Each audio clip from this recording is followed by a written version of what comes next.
I'm a former US citizen who left the US a few years back and ended up actually giving up my citizenship. And while admittedly I'm very glad and thankful I did it, there are quite a few things sometimes I have missed about the USA that I have come to appreciate over the years. So let's talk about food. So food in the US, it's one thing I kind of miss.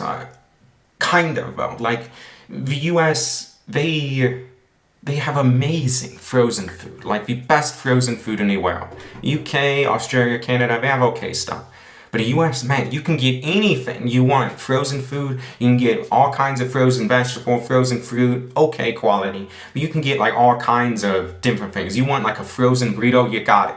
You want like a frozen specialty, I don't know, vegan, whatever, pizza, you got it. You can get almost anything you want frozen in terms of frozen food. You throw it in the oven, it's done in 10 minutes, 20 minutes, whatever it is. Very convenient. Is it healthy?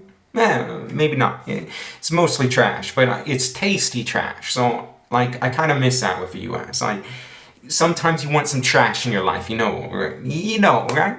But anyhow, the food, in terms of frozen food, is exceptional in the US. I kind of miss it. In terms of the other food, no. The fresh food in the US is kind of terrible compared to other countries, especially like where I live now in China. But it's quite terrible compared to Europe and South America, like fresh fruits and vegetables. But the frozen food, it's out of this world. It's amazing. But anyhow, that's enough about food. Let's move on. The environment. So the environment in the US, it's interesting. The cities are kind of disgusting. Just some of the most disgusting cities anywhere that I've lived in, particularly in Texas where I grew up. But it does have really good countryside. It does have some really nice national parks. And not just the national parks, but like I said, the countryside. Like, the US has a unique environment where you can, if you want, you can go to live in basically a plot of land, a farm, whatever, a homestead, whatever you want to call it. Grow your own fruit, vegetable, live in a small house, and pretty much be left alone and forgot about. Like, you have to pay your, like, property taxes, like, your rent to the government, but other than that, you're pretty okay out there. Otherwise, I mean, and like you have the like suburbs and all this. I used to think they were like miserable places because you had to take a car everywhere, but I can kind of appreciate after living in Southeast Asia where it's quite loud a lot of the time. For the last few years, like living in Thailand and stuff, you have these loud motorbikes. I can appreciate now like suburbs. It's quiet, so quiet. Like you don't have any of these motorbikes. You shouldn't have loud cars. It's relatively safe compared to at least the other part of the U.S. and the rest of it. Still, it's not for me. So no need on my part. I'm glad I'm not there. I'm glad I'm not dealing with it.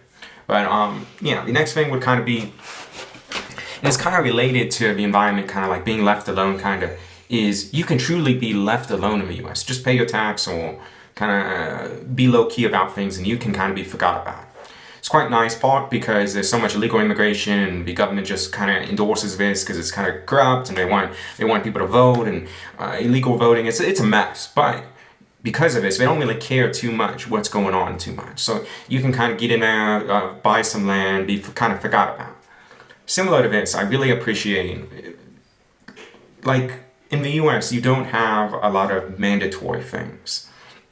So yeah, during like the 2020 disaster, let's just call it that, you didn't really get forced to have it. I mean, if you were working some terrible job and you didn't have like the guts to stand up to it or get fired, okay, you were forced to have some poison. But otherwise, you were good to go. You didn't really have any large restrictions in a lot of places. Like in Texas, my entire family just kind of ignored it all.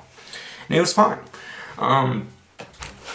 So I kind of appreciate that in the US, as well as more personally, is regarding like having kids in the US. If you have kids in the US, if you don't want to give them a certain vaccine or anything like this, you can do that. You don't have to. Like you're not forced to. Most countries in the world, you're actually forced to give your kids vaccines at birth, oftentimes multiple at once. And like, I'm not really against vaccines. I want to be clear about that. It's just they can.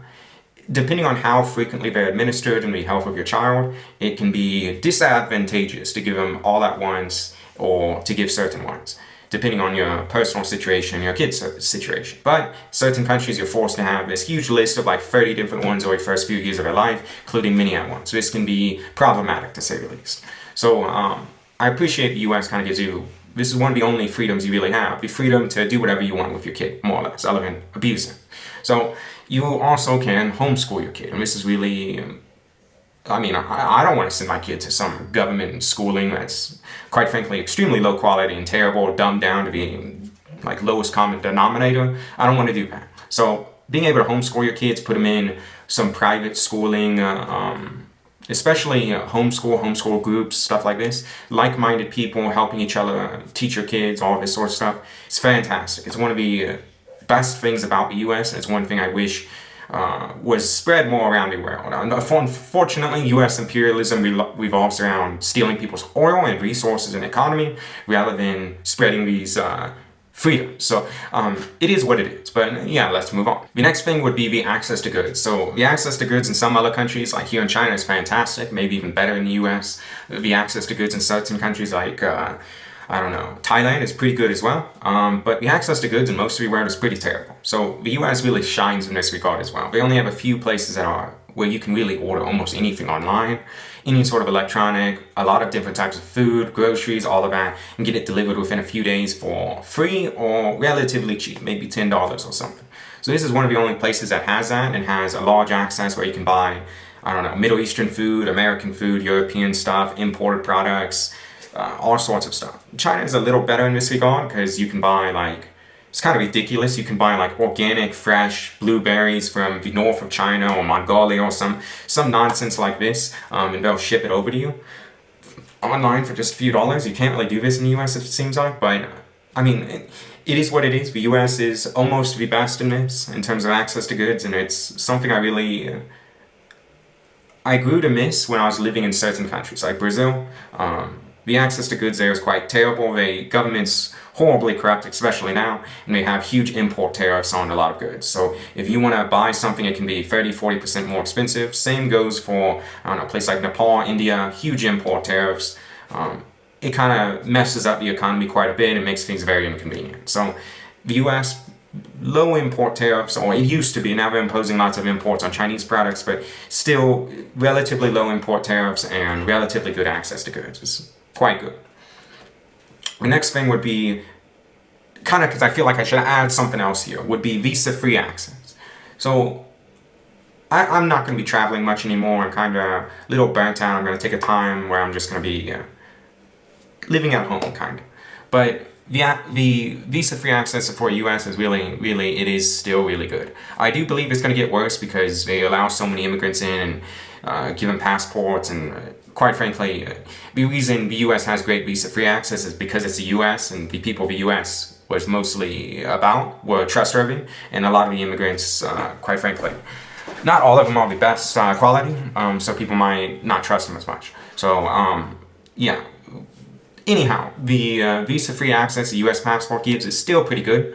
Having a St. Lucia passport, it's it's fine too, but I mean, it does suck. If I want to go to Thailand, I do have to apply for a visa.